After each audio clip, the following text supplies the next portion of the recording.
اعوذ باللہ من الشیطان الرجیم، بسم اللہ الرحمن الرحیم۔ الحمدللہ، روز کی طرح آج بھی ایک ویڈیو کے ساتھ آپ کے سامنے حاضر ہوا ہوں۔ تو روزانہ آپ کو 2 یا 3 مسئلے بتائے جاتے ہیں روزوں کے حوالے سے۔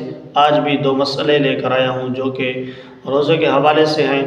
تو کیا سب سے پہلا مسئلہ یہ ہے کہ کیا روزے دار روزے کی حالت میں اپنے ناک میں دوائی چڑھا سکتا ہے یا نہیں؟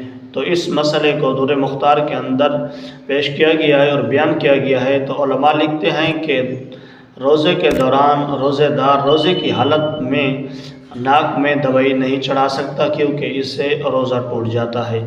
اور نمبر 2 پر جو مسئلہ بیان کیا گیا ہے وہ یہ ہے کہ کیا روزے دار داڑھی کٹا سکتا ہے یا نہیں؟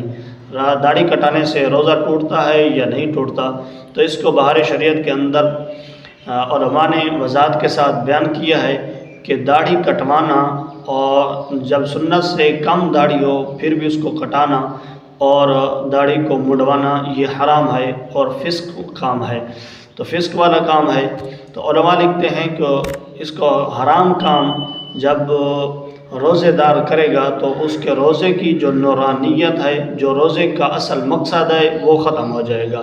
نورانیت اس کو حاصل نہیں ہوگی، صرف اس کا روزہ فرض ادا تو ہو جائے گا، لیکن اس کو جو نورانیت ملنی تھی، جو روزے کا اس کو اصل مقصد حاصل ہونا تھا، جو ثواب حاصل ہونا تھا، وہ اس کو حاصل نہیں ہوگا۔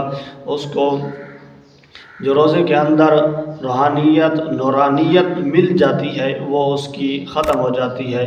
تو امید کرتا ہوں آپ کو میری یہ ویڈیو سمجھ آئی ہوگی اور یہ دونوں مسئلے آپ کو سمجھ آ گئے ہوں گے۔ تو روزے کے اندر شیو بالکل نہ کریں، کیونکہ اس سے روزے کا اصل مقصد ختم ہو جاتا ہے۔ تو ملتے ہیں اگلی ویڈیو میں۔ السلام علیکم ورحمۃ اللہ وبرکاتہ۔ اسلام اینڈ پاکستان زندہ باد۔